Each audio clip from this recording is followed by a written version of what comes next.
Hello, everyone, and I am Violet, your Tai Chi examiner. And today we're going to air the third episode of the life and times of Dr. Jiang, painter. And in the last episode, the second episode, I had so much time and talking to Dr. Painter about his career as an actor, as how should I say, he choreographed a lot for the movie fighting scenes, and he was also a famous magician. And the last but not least, he was also a bodyguard for a mob boss. And today we want to talk a different subject and about his martial art and career. So without further ado, and let me bring Dr. Jiang into the studio. Hello, welcome, Dr. Jiang, and thank you so much for coming back. And I had such great time and fun talking to you in last episode about your various exciting career. And today we're going to switch the focus. We want to talk about your martial art career, and you have how should I say, trained so many people and really contribute a lot to the global martial art community. So you want to talk a little bit about how you make that switch from the very exciting career as in the movie and in the showbiz, and of course those careers are kind of dangerous, and you mentioned a little bit, and your wife was not particularly fond of it. And she would prefer you have much safe and secure career. And I'm not going to speak more. And how about you take over and tell us your story? How did you started the school and the challenges you face when you first built the school? Thank you. Well, I was promoted to what he called, my teacher, Li Longdao, called Ji Qing, or inheritor of his Li family system, back when I was much, much younger. And I didn't do anything with that for a long, long time. I wanted to be an actor and a magician and a performer, as I told you in the other episode. But I started after my wife told me I was going to take a bullet for a client of mine who I didn't really like as a bodyguard. I decided that this is not a good idea. So I started working at Six Flags Over Texas with my former roommate, Perry William Langenstein, doing the stunt shows. We were doing gunfight shows, and we had a pirate show, and we did sword fights and all that kind of thing. And after a little while, one of the guys in the show, Leland Mantooth, came up to me and said, I do jujitsu. Why don't we open a martial arts school? And I thought, well, I don't know. So we thought about it. And then eventually we did. We went out and we started a martial arts school. And he was supposed to be teaching jujitsu, Japanese jiu-jitsu, and I was going to be teaching Kung Fu, Wushu. So that started in 1972. That was actually the first Texas Kung Fu school that opened and was teaching almost anybody. Now, there were a few schools before that in Houston and other places that were being Kung Fu related, but they mostly were teaching only Chinese students. So this school opened, and it was just right before the Kung Fu TV show with David Carradine started. Yeah, I was going to ask which one was first. It was a little bit syndicated. I think the pilot started about the same time we opened the school. And we started off in a very small location, and then after about 2 or 3 years, we ended up expanding to the building next door into a much larger location with about 3,000 square feet, and we had a very nice place um, with beautiful decor and so on, and that was good. Inside Kung Fu magazine had just started also, and eventually I wrote them a letter and said I would like to put an article in because I read some of their articles, and they didn't have anything about Neigong or internal arts at all. So I thought, well, we ought to do some things about that. Well, they started off letting me write for them a little bit, and I wrote some of the first articles that were ever written in the United States.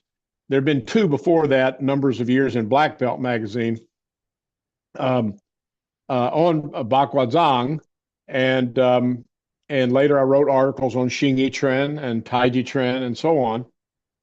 And that helped the school quite a bit because it got my name out there.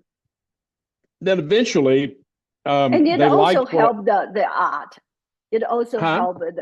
I Yeah. say it also helped people and to understand what these internal arts are, and so it help you with your business, and also help people to understand what they are. So that's great. I think if you help other people, you also help yourself.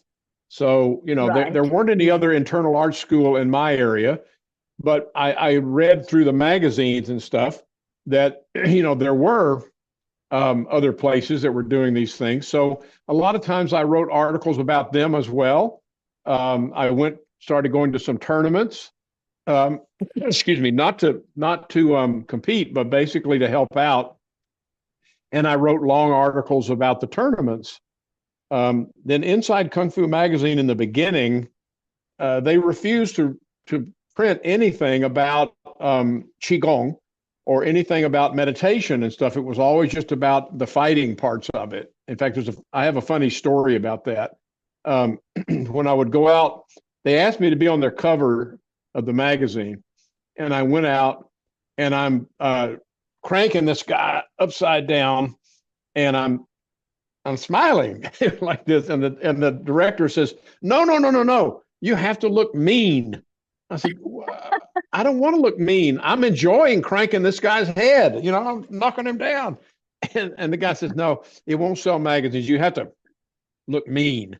So every one of my photos on the covers for the last 10 or 12 years that I was on the covers is me looking mean because they insisted on it. Well, it's not just Inside Kung Fu magazine. When you look at, of course, we can no longer find it, and because the internet, and but in the old days, the printed magazines, if it relates to martial art, Inside Kung Fu or Kung Fu Tai Chi magazine or whatever, except the Tai Chi Chuan. They all look very mean, ready to kill, thirsty for blood. when people would meet me in person, they would go, "You're not at all like you look on the magazines. You're smiling and joking and stuff." I said, "Yeah. That's just to sell magazines. That's what they wanted." So I said they wouldn't print anything about Qigong, so I started my own magazine. And as a reaction, and I found a bunch of scientists and doctors and people that practiced internal arts, and we published IAM, Internal Arts Magazine, for a number of years. That we promoted all these different people doing internal arts, including Japanese internal arts like Aikido, and others. And we promoted Zen, and we promoted Buddhism, and we promoted people that mixed Zen, Buddhism, and other things into their martial arts. So it became very popular, the magazine did, and that also helped our school to get quite popular. Do you still have copies of those magazines? Mm-hmm.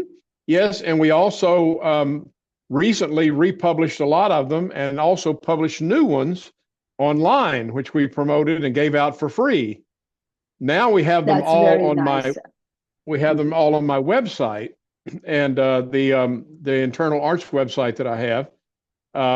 People can go and read every one of them, and they're still quite relevant today because there's no timeline on knowledge and information. So Exactly. And by the way, I will put the how should I say, the link underneath our video. So if okay, anyone you're wonderful. interested to advance your knowledge, to understand more, especially about internal art, and I think Dr. Painter is providing a very useful resource for us. Thank you so much for doing that. Oh, you're more than welcome. I also finished doing a very great publication recently that I'm very proud of, which was the Zhou legendary website, where I show all about the early Tai Chi farm. I mean, I was involved with the early days of Chinese martial arts in the United States.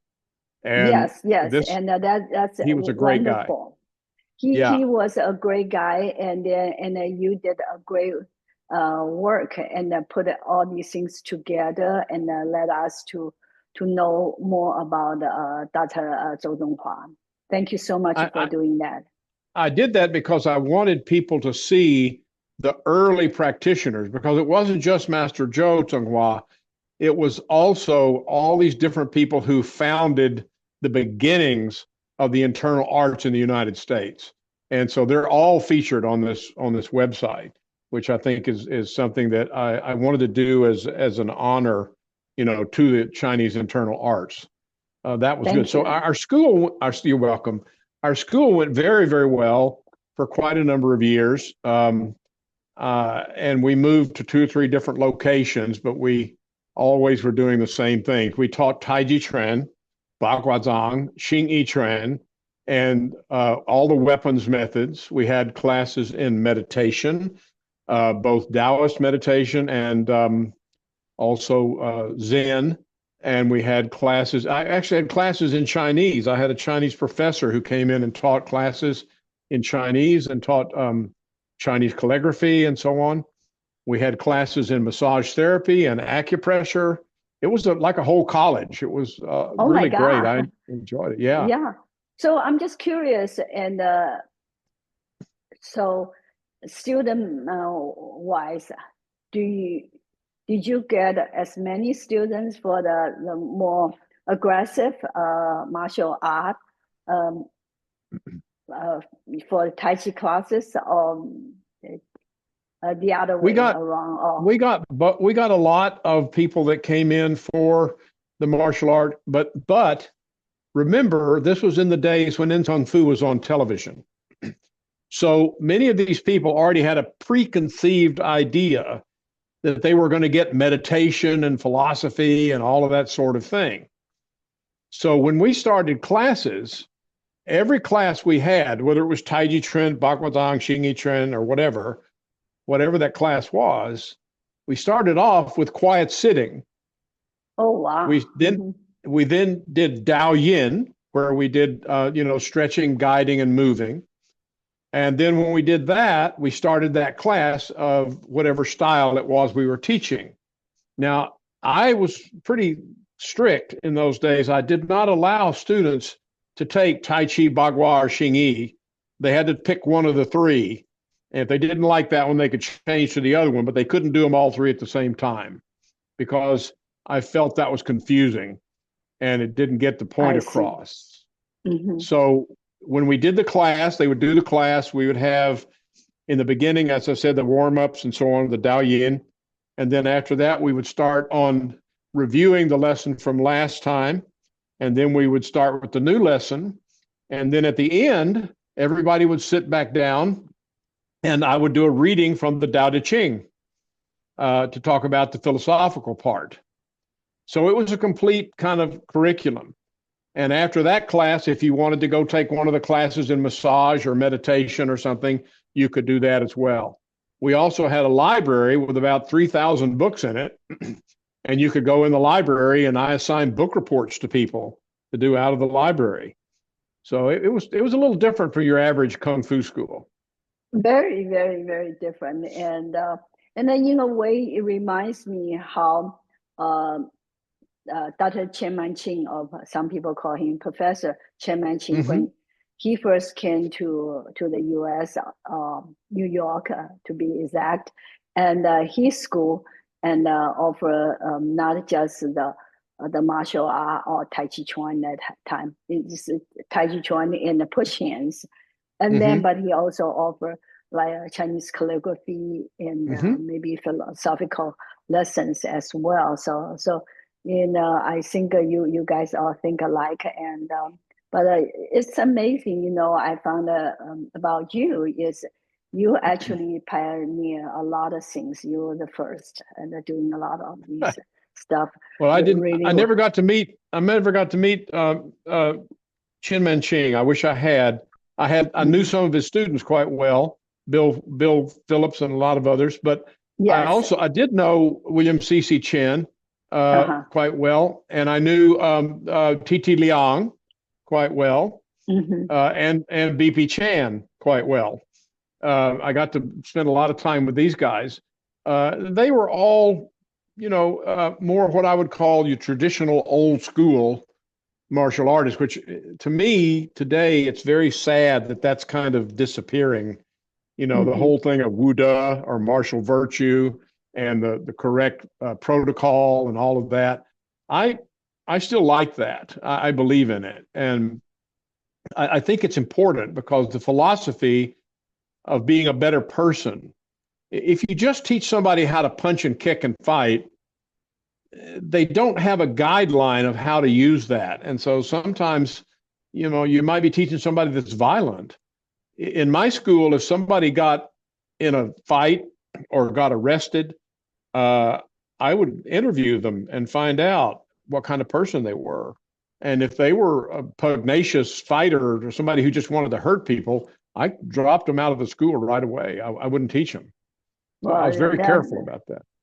yeah, well, that's great, and you really appreciate the Wude part, and yeah, actually nowadays they really want to kill or hurt people, use gun and knives, right?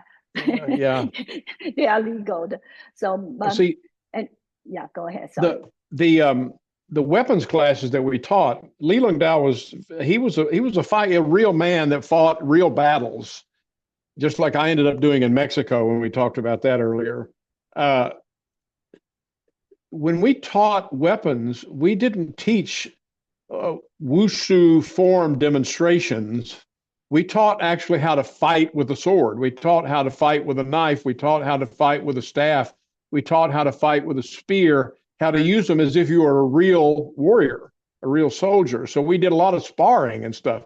Adam Shu and I, Master Adam Shu and I worked on developing a way of producing fencing, which has become popular today. And that fencing is very close to how they actually use those weapons. A lot of the demonstration forms are quite beautiful, but they have very, very little practicality in terms of how they were actually used by real martial artists back in the old days. So I was careful not to teach somebody. Of course, most people, well, you can in Texas, but most people are not going to wander around with a sword on their back. It's not legal in New York or somewhere.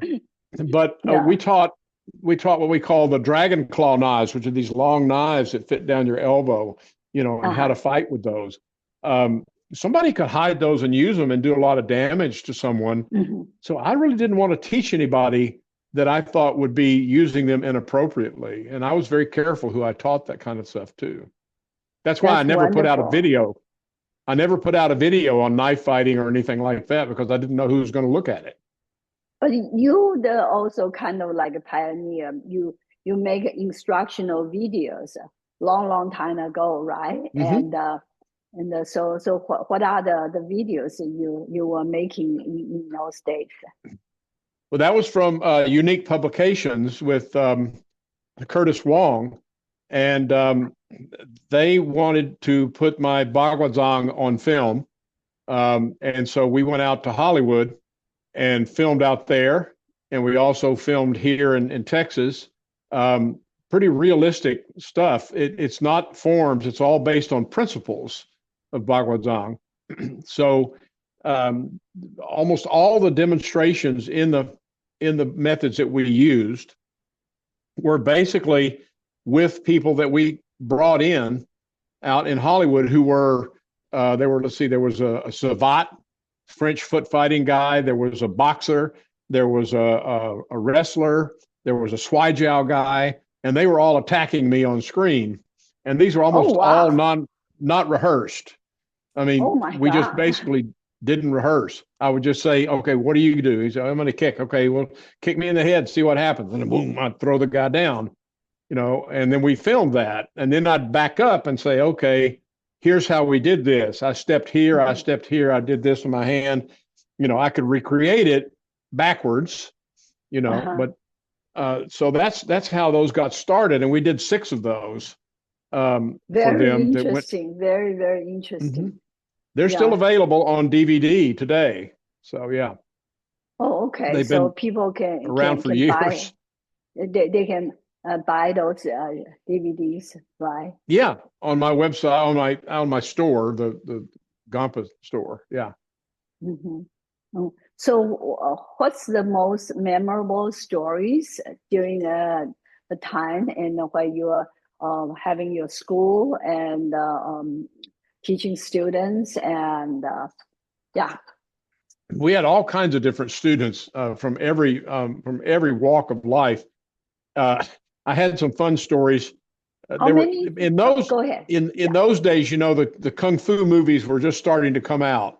With David Chang and all those early kung fu guys, and every one of those movies was about some kind of vengeance or about some kind of guy going to another kung fu school and starting a fight, or whatever. Yes.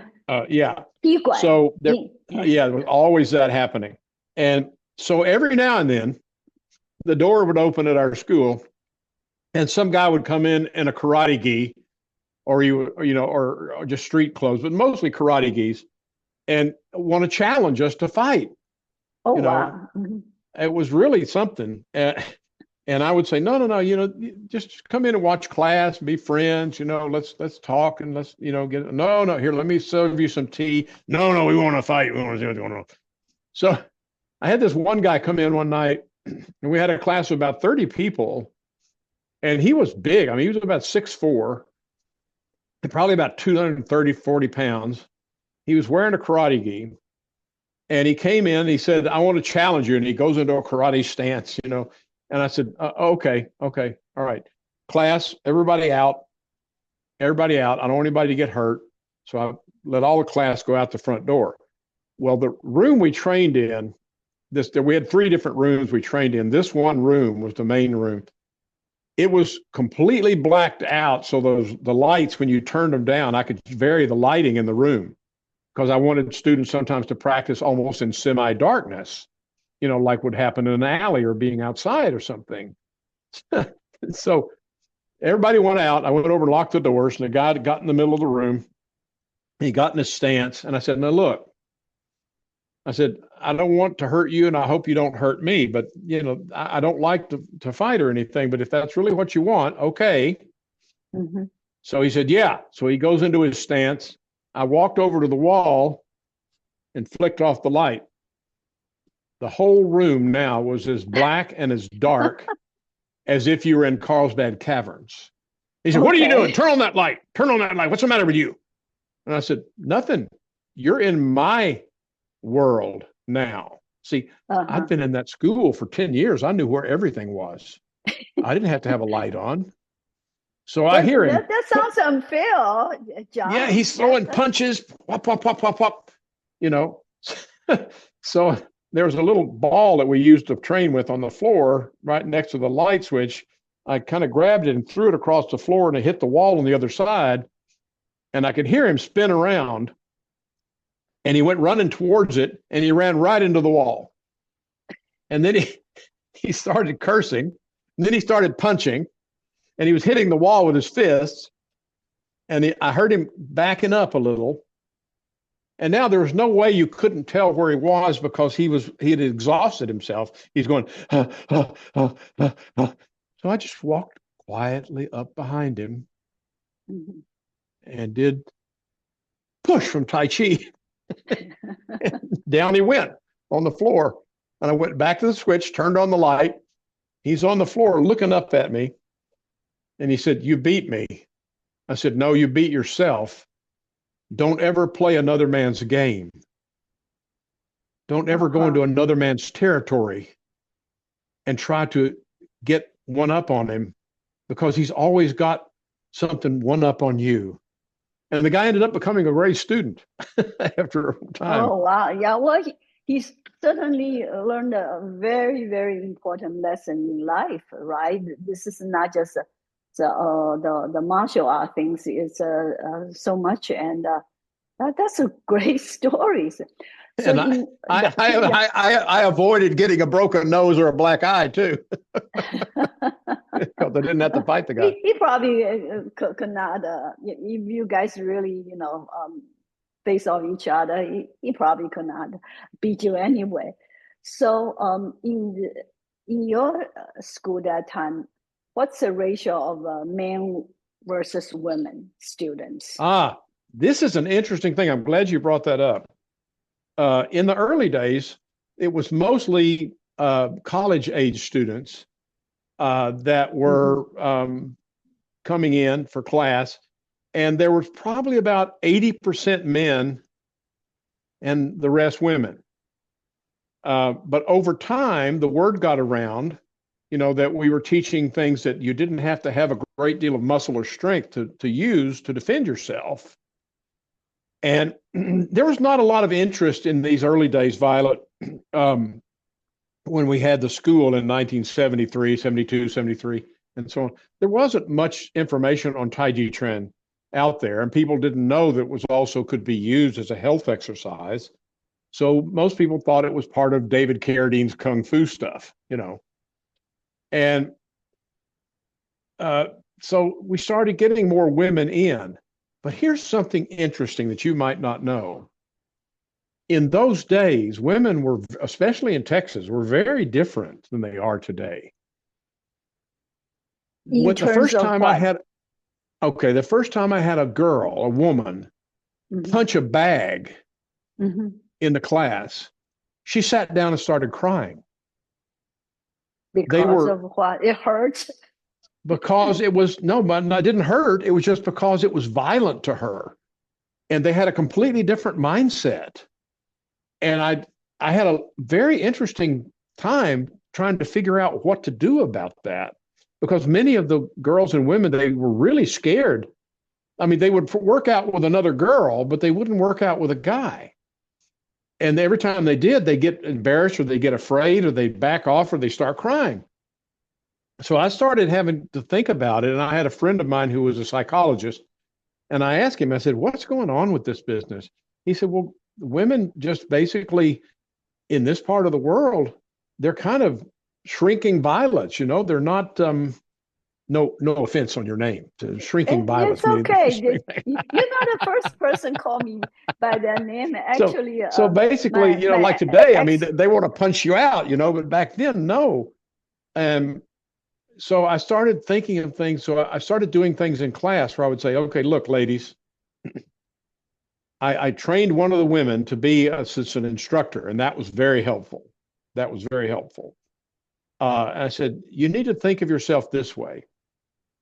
Think that you are beautiful, you're gorgeous, you're wonderful, but if something happens, you turn into the fastest, baddest tigress there could possibly be, who is going to defend her cubs with her claws, and then you have to do what you have to do. And then you can turn right back into your gentle self if you want to."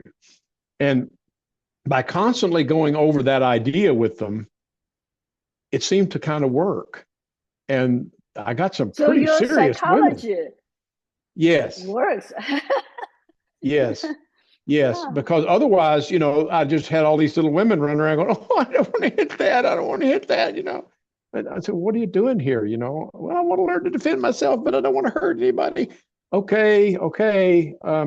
Let's turn into the tiger, get to be the tigress. Okay. You're protecting your cubs, and Mhm. that's what would happen. So So interesting. that So happened. instead of protecting themselves, you telling them to protect the children, Children. and then I Yeah. guess the motherly love just surface, and then change their mindset, right? And also, once they That's discovered uh-huh, that you don't have to be all one way all the time, uh-huh, that you can be this way when you have to be, but you can turn mm-hmm, it off and go back to being the other way. So, being calm and peaceful, you can be like that. Um, they thought that was really kind of neat that they had these different, um, ideas or concepts of themselves within themselves that they could turn on when they needed it, turn off when they didn't. So that was what we worked on. well, very, very interesting. And yeah, actually, Dr. Howard Schubner, and he's a physician, and then he also, is I think very good at psychology. And he say there are many different parts in each of the person. So I think you and him and they're talking about the very the same idea. And wow, yeah. See, that's what I say. You are very forward thinking. My So goal was to you. help people. Mhm. And if I couldn't help somebody because they had an attitude about themselves that kept them from doing what they came there to do, it was on me to try to find out. I mean, I know a lot of other teachers just said, I can't teach them, they're out. I said, no, everybody can open up to something and they can realize there are different parts of their personality. I mean, look at this, Violet. I mean, I did so many things in my life over so many Mhm. different types of people that I played, actor, magician, escape artist, hypnotist, blah, blah, blah, all those different things. Those were all different parts of my personality. They're all part of me. And so I said, everybody's got that. So let's Mhm. see if we can bring that out in these ladies who are afraid to just hit a bag even. Before long, I had little girls taking people to the ground, right and left. I loved it. It was Mhm. great. Yeah, that's wonderful. And so when you are teaching, you're not just teaching them the art of fighting, and then you are teaching them the philosophy, and also probably about life, right? And Hmm. that's that's very, We very hope. cool, very neat, and yeah, so I have wonderful. the thing that makes me feel really, really good is that up in my office, long before we had computers and email and all that, I've probably got two drawers from people that wrote us after they left our school. And they said, and some of them were people that were only there for a year or more. And they said, I, I find that what I learned from you didn't have so much to do with fighting, but what I learned from your school was how to be a better person, how to be more tolerant of other people, how to walk away from violence if I could and end it if I couldn't. And I've got a lot of letters. I've got 200 or 300 letters or more like that. I mean, Mhm. from people. We had over 3,000 students in our schools all the way up till last year when I stopped teaching. So Yeah, this we've had a lot reminds of me students. in the first episode, you talk about you were bullied by one person in your class, Oh, in your yeah. school, and then how you um, resolve that issue, and uh, and then you became friends. And then I thought Hmm. that was just such not just a lovely story, but it's how we as individual can solve a lot of conflict and Hmm. I issues, agree. right? And Yeah. yes, a lot of time people say, okay, we should be, uh, loving and caring for each other, and then, but exactly how to do it, sometimes that's the hardest part. But through your life, I am learning a lot of things. And yes, thank you so much about, yeah, uh, I'm doing this interview with you. At the same time, I'm learning a lot from you. Oh, Thank you. Thank you so much. Yeah.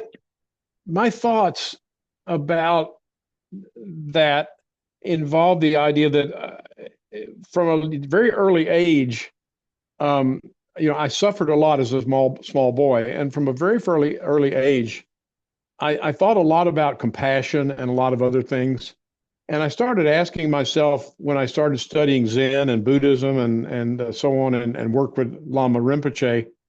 Uh, all this stuff is great, these words and all these things, but how do I actually apply this in everyday life? And I realized people that are mad, violent, angry, or whatever usually are some people who have been hurt somewhere, sometime in their lives, and they're taking it out on other people. They're taking it out on themselves. They're taking it, and so there can be some compassion for that because everybody has got something in there where they actually want to be liked or want to be loved.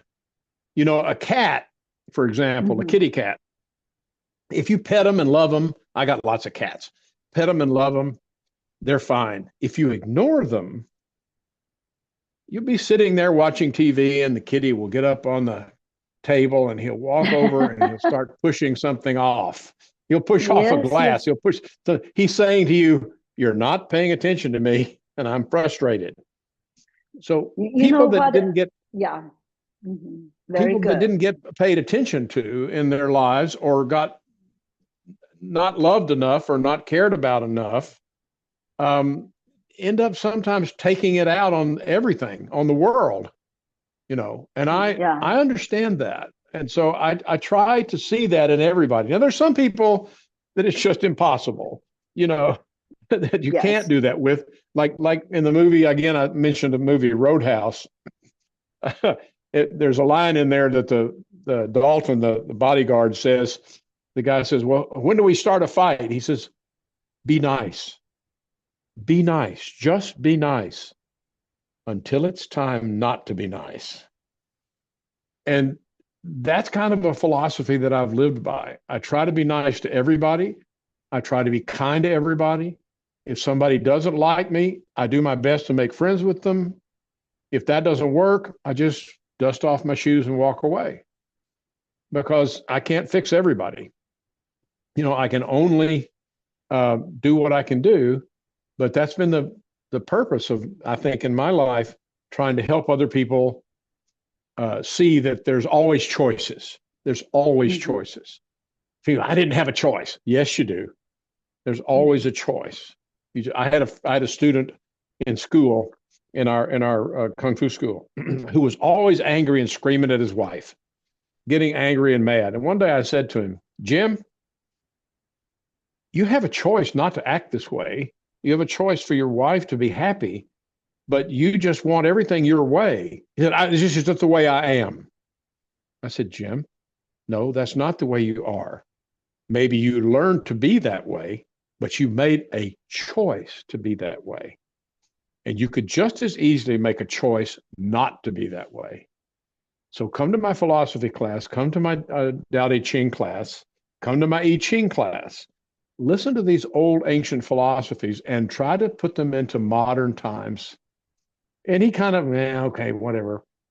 And eventually he came to all those classes and he didn't change right away. But about 4 or 5 years later, I saw him and he was getting into the car and he opened the door for his wife to get in the car. And he got in the car and they kissed and they drove off. And I saw him. I said, "What happened to you, Jim?" He said, "Damn it, I made a choice." Oh wow, A choice to be better. That's a great story, and thank you so much for sharing and sharing your wisdom and also your method of teaching. That's great, and I guess next episode we're going to talk something really interesting is how you work with the law enforcement. Okay. They're dealing with a tough crowd, right? And then how you taught them. So everyone, stay tuned and watch the next episode. Okay, thank you so much.